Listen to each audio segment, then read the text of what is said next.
बहुत समय पहले की बात है। एक शहर में दो भाई रहते थे जिनका नाम सूरज और राकेश था। सूरज की पत्नी का नाम कविता और राकेश की पत्नी का नाम पूजा था। राकेश और पूजा के एक बेटा था जिसका नाम मुन्ना था। सूरज और कविता की कोई संतान नहीं थी। संतान न होने की वजह से वे दोनों बहुत परेशान रहते थे। सूरज और राकेश दोनों भाई की एक कपड़े की दुकान थी। वे दोनों भाई आपस में बड़े प्यार से रहते थे। पूजा बेहद ही आलसी और लापरवाह औरत थी। वो अपने बच्चे मुन्ने का बिल्कुल भी ध्यान नहीं रखती थी, जबकि कविता मुन्ने का ध्यान ऐसे रखती थी जैसे मोनू उसका अपना ही बेटा हो। एक दिन की बात है, कविता पूजा को आवाज लगाती है, दीदी दीदी, मुन्ना बहुत देर से रो रहा है।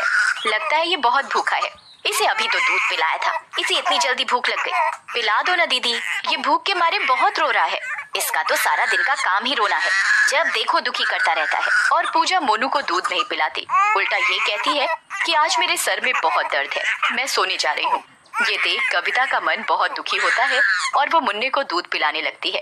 अरे मेरे मोनू बेटा, मेरा मोनू बेटे को भूख लगी है, अभी चाची मुन्ने बेटा को दूध पिलाएगी। और कविता मुन्ने को दूध पिला देती है और मुन्ना दूध पीकर चुप हो जाता है। फिर वह सो जाता है। और शाम को जब राकेश और सूरज घर आते हैं तो वो देखते हैं, मुन्ना कहाँ है? मुन्ना तो दूध पीकर सो रहा है। अरे, और पूजा भी नहीं दिखाई दे रही यहाँ पर। पूजा किधर है? दीदी की तबीयत खराब है, उनके सिर में बहुत दर्द था इसलिए वो सो रही हैं। राकेश कविता की बात सुनकर कमरे में जाता है। पूजा, तुम्हारी तबीयत को क्या हुआ? कविता ने बताया तुम्हारी तबीयत ठीक नहीं है। हाँ, मेरे सिर में काफी जोरों से दर्द हो रहा है। अच्छा, अभी तो मुझे खाना दे दो, बाद में टीवी देख लेना। नहीं, मैं नहीं दे सकती तुम्हें खाना वाना। ऐसा करो तुम कविता से ही ले लो, मुझे टीवी देखने दो। ये तो अब तुम्हारा रोज का बहाना हो गया है, काम ना करने का। दिन पर दिन आलसी होती जा रही हो। अपने पति को खाना तक नहीं दिया जाता इस औरत से, तो ये क्या करेगी? ना ही अपने बच्चे का ध्यान रखती है, ना ही घर का। इसे तो सिर्फ अपने से ही मतलब है। मेरा दिमाग खराब मत करो, वैसे भी मुझे शौक नहीं है तुमसे बहस करने का। राकेश और पूजा की बहुत बुरी तरह लड़ाई हो जाती है और राकेश भूखा ही सो जाता है। और रात को मुन्ने के रोने की आवाज आती है, तभी राकेश की आंख खुल जाती है और वो पूजा से कहता है, पूजा, उठो उठो पूजा, मुन्ना रो रहा है, शायद उसे भूख लगी है। सोने दो ना, ये ऐसे ही रो रहा होगा, अभी चुप हो जाएगा। तुम कैसी माँ हो जो तुम्हें अपना बच्चा भी दिखाई नहीं देता कि वो रो रहा है? ये भाषण बंद करो और मुझे सोने दो। और पूजा को राकेश की बातों का कोई असर नहीं होता। राकेश मुन्ना को गोद में उठाकर रसोई में मुन्ना के लिए दूध लेने जाता है और वह मुन्ना को खिलाता है। मेरे राजा बेटा को भूख लगी है। अभी पापा राजा बेटा को दूध पिलाएंगे। तभी वहाँ मुन्ना के रोने की आवाज सुनकर कविता आ जाती है और वो राकेश से कहती है, भैया ये मुन्ना क्यों रो रहा है? शायद इसे भूख लगी है। मैंने पूजा से कहा, पर तुम्हें तो पता है ना पूजा का। कोई बात नहीं भैया, लाओ मुन्ने को मुझे दे दो, मैं उसे दूध पिला दूंगी। कविता राकेश से मुन्ने को अपनी गोद में ले लेती है और उसे दूध पिलाने लगती है। ये देख राकेश कहता है, एक वो माँ है जिसने जन्म दिया और उसे अपने बच्चे की कोई परवाह नहीं है, और एक ये माँ है जिसकी कोई औलाद नहीं है, फिर भी वो किसी और के बच्चे को अपना समझकर देखभाल कर रही है। वाकई में माँ हो तो तुम जैसी। भैया आप बिना कैसी बातें कर रहे हो? मुन्ना मेरा भी तो बेटा ही है। और कविता मुन्ने को चूमने लगती है, उसे बहुत प्यार करती है और वो सो जाता है। कविता राकेश से कहती है, भैया मैं मुन्ने को अपने साथ सुला लूं? हाँ हाँ जरूर, ये भी कोई पूछने की बात है। और कविता मुन्ने को अपने कमरे में ले जाकर अपने साथ सुला लेती है। और अगले दिन सूरज कविता से कहता है, मैं भैया के साथ दुकान जा रहा हूँ। ठीक है, शाम को समय से आ जाना। ठीक है, आ जाऊंगा। मैं दुकान जा रहा हूँ, तुम मुन्ने का अच्छे से ध्यान रखना। हाँ तो जाओ, किसने रोका है?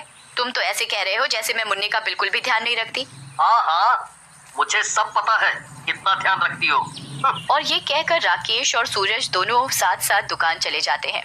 दोपहर को कविता मुन्ने को पूजा के पास बिठाकर ये कहती है, दीदी मैं नहाने जा रही हूँ, आप मुन्ने का ध्यान रख लेना। ठीक है, तुम नहाने चली जाओ, मैं मुन्ने का ध्यान रख लूंगी। और ये कहकर कविता नहाने चली जाती है।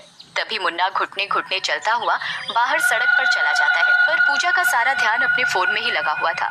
उसे पता ही नहीं चलता कि कब मुन्ना बाहर चला गया है। तभी कविता नहा कर आती है और पूजा से कहती है, दीदी मुन्ना कहाँ है? पर पूजा अपने फोन में ही लगी रहती है, वो कविता की बात का कोई जवाब नहीं देती। कविता फिर कहती है, दीदी मुन्ना कहाँ है? पूजा कविता की बात को नहीं सुनती और अपने फोन में ही लगी रहती है। ये देख कविता परेशान हो जाती है। कविता पूरे घर में ढूंढती हुई बाहर की तरफ देखने जाती है।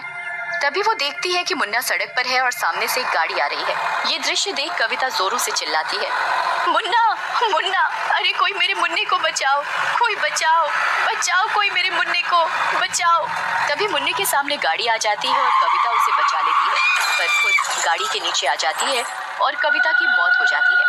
एक्सीडेंट को देखकर लोगों की भीड़ इकट्ठी हो जाती है।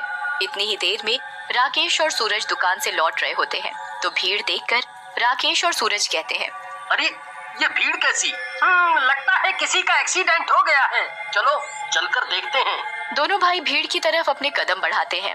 वो देखते हैं कि कविता की लाश पड़ी हुई है और कविता के पास मुन्ना बैठा हुआ जोरों से रो रहा है। ये देख राकेश और सूरज कविता की लाश को देखकर दोनों भाई जोरों से रोने लगते हैं और फिर वो कविता का अंतिम संस्कार कर देते हैं। और फिर रात को जब घर के सभी लोग सोए हुए थे, कविता जो मर चुकी थी वो चुड़ैल बन जाती है और वो मुन्ने के पास बैठी हुई थी। तभी मुन्ना उठ जाता है और वो पलंग से गिरने वाला होता है। तभी चुड़ैल उसे नीचे गिरने से बचा लेती है। मुन्ने को बिस्तर से गिरता देखकर चुड़ैल को बहुत गुस्सा आ जाता है और वो पूजा को बाल पकड़कर नीचे गिरा देती है। अरे मर गई मैं, मुझे किसने धक्का दिया, मैं पलंग से नीचे गिर गई। आहा। तभी उसका पति राकेश नींद से उठ जाता है और वो अपने मुन्ने को सुलाकर सो जाता है। वो पूजा पर ध्यान नहीं देता।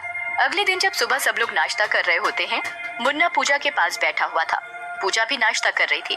मुन्ना तभी पूजा की गर्म चाय के कप में हाथ मार देता है। मुन्ना पूजा की सारी चाय फैला देता है। पूजा खींचकर मुन्ना के एक थप्पड़ जड़ देती है। इस लड़के को तो बिल्कुल चैन नहीं है, इसने तो दुखी कर रखा है। ऐसी औलाद पैदा होने से अच्छा है कि मर ही जाए। पूजा के थप्पड़ मारने पर मुन्ना बहुत जोरों से रोता है। पूजा मुन्ना की एक नहीं सुनती और नहाने चली जाती है। पूजा नहा ही रही होती है कि तभी उसे बाथरूम के आईने में चुड़ैल दिखाई देती है। अरे कोई बचाओ, यहाँ तो चुड़ैल को। चुड़ैल पूजा को पकड़कर खींच कर थप्पड़ मारती है और वो मार कर उसका मुंह लाल कर देती है। पूजा बहुत चिल्लाती है, चुड़ैल चुड़ैल कोई बचाओ मुझे। पूजा को चिल्लाते देखकर घर के सभी लोग आ जाते हैं और ये देखते ही चुड़ैल गायब हो जाती है। अरे मुझे बचाओ, चुड़ैल ने मुझे बहुत मारा, चुड़ैल बाथरूम में थी। इसकी बुद्धि पहले से ही खराब थी और अब तो ये पूरी पागल हो गई है। अरे नहीं, मैं सच बोल रही हूँ। पूजा की बात पर कोई यकीन नहीं करता और सब उसके ऊपर हंसने लगते हैं। देखते ही देखते सब अपना अपना काम करने चले जाते हैं। पूजा भी अपना तैयार होने लगती है। घर पर वो और मुन्ना होते हैं। मुन्ना भूख की वजह से जोरों से रो रहा होता है, परंतु पूजा मुन्ना को नजरअंदाज करते हुए अपने मेकअप में मगन होती है। इसे दिख नहीं रहा मुन्ना कितनी जोर जोर से भूख की वजह से रो रहा है। इसका तो मैं आज मेकअप करवाती हूँ, सारा का सारा। ये किसी को अपनी शक्ल दिखाने लायक नहीं रहेगी। चुड़ैल पूजा का सारा मुंह खराब कर देती है। पूजा का मुंह दानों से भर जाता है। अरे ये मेरे मुंह पर कैसे दाने निकल गए, मेरी सारी शक्ल खराब हो गई। मुझे तो समझ ही नहीं आ रहा, उस दिन बाथरूम में भी वो चुड़ैल मुझे मार रही थी। ये उस चुड़ैल का ही तो काम नहीं। पूजा ये बोल ही रही होती है कि तभी चुड़ैल पूजा के आगे आकर खड़ी हो जाती है। तुझे दिख नहीं रहा ये तेरा बच्चा कितना रो रहा है? तुझे मेकअप से चैन मिलेगा तभी तू बच्चे पर ध्यान देगी ना। मुझे माफ कर दो, मैं कभी नहीं करूंगी ऐसा, मुझे माफ कर दो। पूजा चुड़ैल के आगे माफी मांग ही रही होती है कि तभी चुड़ैल कविता का रूप ले लेती है। अरे कविता तुम? हाँ मैं कविता। तुझसे तेरा बच्चा संभाला नहीं जाता, तेरे बच्चे को संभालते संभालते मैं आज इस दुनिया में नहीं रही। मुझे माफ कर दो, मैं कभी ऐसा नहीं करूंगी। मैं अपने बच्चे का अच्छे से ध्यान रखूंगी। मैं तेरे आस पास रहूंगी। अगर तूने मुन्ने के साथ कुछ भी गलत किया ना, मैं तुझे जिंदा नहीं छोड़ूंगी, याद रखियो मेरी बात। चुड़ैल पूजा को ये बात बोलती है और उधर से गायब हो जाती है। पूजा भी उसी दिन से चुड़ैल के डर के मारे मुन्ना का अच्छे से ध्यान रखती है